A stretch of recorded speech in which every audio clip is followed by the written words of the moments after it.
Hello everyone and welcome back to my YouTube channel. Today I'm sharing a new Christmas card using Clearly Besotted. The stamp set that I'm using today is Christmas Lineup, and it's one of these incredible stamp sets from Clearly Besotted where you have a gorgeous and amazingly cute line of images or critters that are going to eat you up, and they are just so adorable. I just love it. And I recently bought this stamp set at Carte Nouveau. It's one of the European shops where you can get Clearly Besotted. And I just love that I don't need to pay taxes for this because it's located in Belgium. And they also ship abroad. So if you're living in Europe outside of Belgium and you're looking for Clearly Besotted, then definitely check it out. I always buy my stuff here. So that being said, I stamped out this lineup and the Merry Christmas repeated sentiment underneath, which I truly love. And there are many ways to create cards with these lineups. You can create a mask and do some ink blending. You can use your markers to do your background. Today I went even more simple than that, and I just added a few stars. Sometimes you just need a bit of embellishments to finish off the card. However, I also think that you can just color it up a zillion times and have a zillion panels ready without adding embellishments, without doing a background specifically around these images. I think it works as is as well. But I went for the embellishments. So the coloring today is really simple. Why? Because I'm using the same reds, the same orange, the same minty color for the snow, the same colors for the reindeer. Everything the same. One color combination that works for everything. I think it's a powerful thing to do that, but if you want to, you can give them any fur you want to. You can have them all have a different look. But I really like the simplicity of repeating my colors, but I think I have said that many times before already in videos. And of course there are phases where I don't do that, and I prefer adding a bunch of different combinations on my card. But I'm in this quite long phase already where I just tend to reuse combinations wherever I can to simplify my end result. So here on the reindeer, I decided to go with a quite soft brown combination. It's one that I use all the time. You will already have seen this in many other videos. But normally I tend to have a dark reindeer and then the antlers? I have no clue. But then the antlers will go a bit lighter. This time I decided to switch it up and have a lighter version of the reindeer and then have the antlers being darker brown.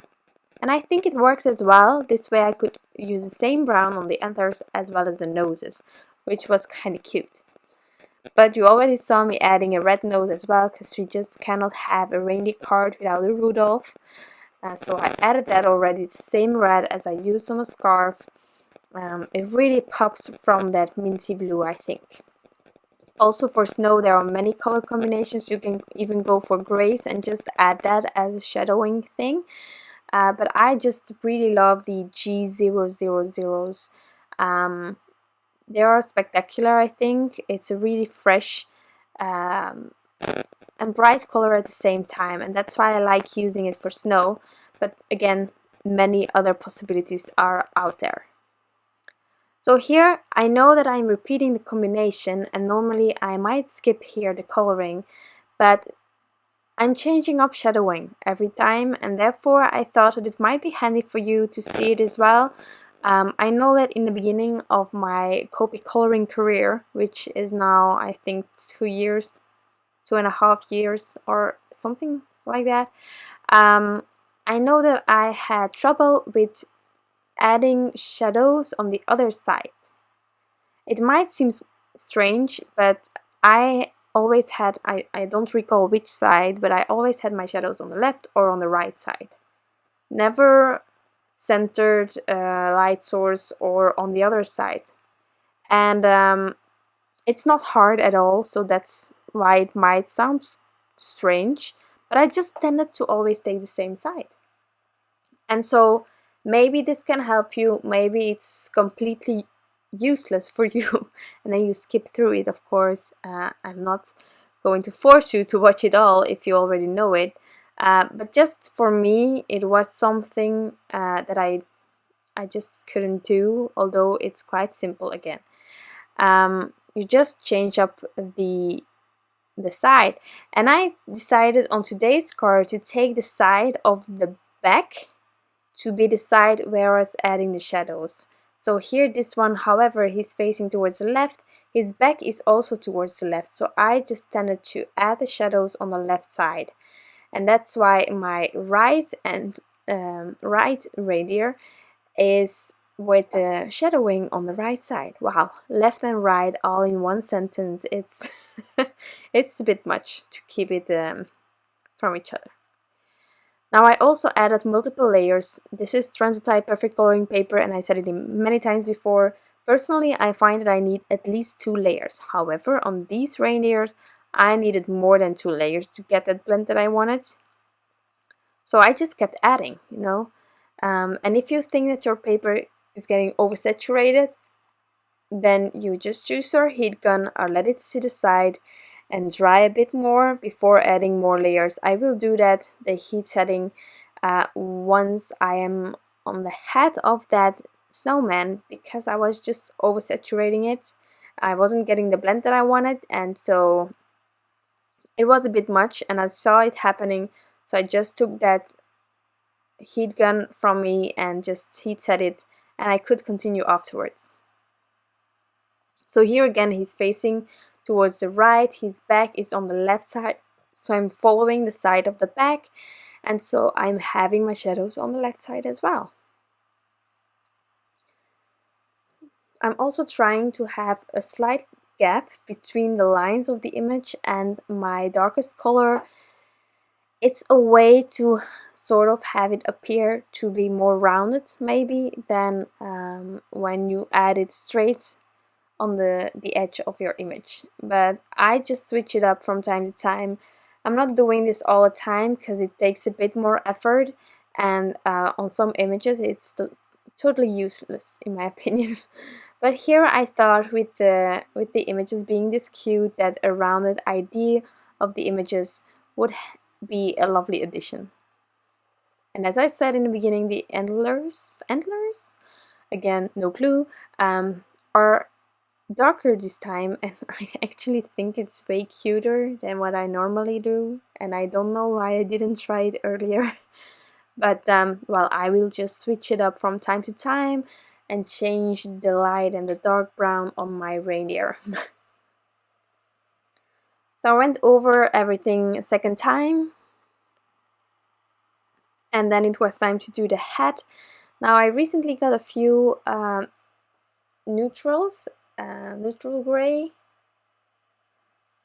so I tried to use them, but I'm missing one of the markers that I need for in between, I think, so it was a bit hard to get that blend, and that's why I actually started oversaturating the paper, but I fixed it again with just my heat gun. If I was more patient, I could just have set this aside, but I'm filming for you guys, so it's a bit hard to set things aside and come back later and have everything still lined up good for the video. Well, so I just sped things up. And then I went over it again to get that shadow. And it was actually just one layer that was missing, so a bit annoying, but we need to add it. So heat set, add it, be happy about it. And that was my coloring. So again, my opinion, you can leave it like this. You can add embellishments like I will do. You can add your gorgeous ink blending behind it. You can use your markers to create a background behind it. Anything goes. You can use even a background stamp to go behind it. But again, make sure to make a mask at the same time then, because otherwise, well, you know what will happen. I'm going to use the Itty Bitty Stars from Little Things from Lucy's cards, and these are the matte gold version, which are truly my favorite.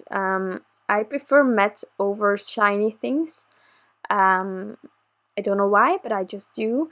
And I just randomly added a bit of liquid glue to add these stars all over.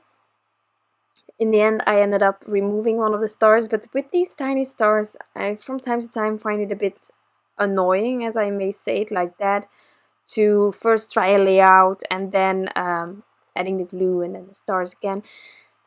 This way it also appears a bit random, although I didn't like one of the stars, but I still could remove it and then got rid of it with a adhesive eraser,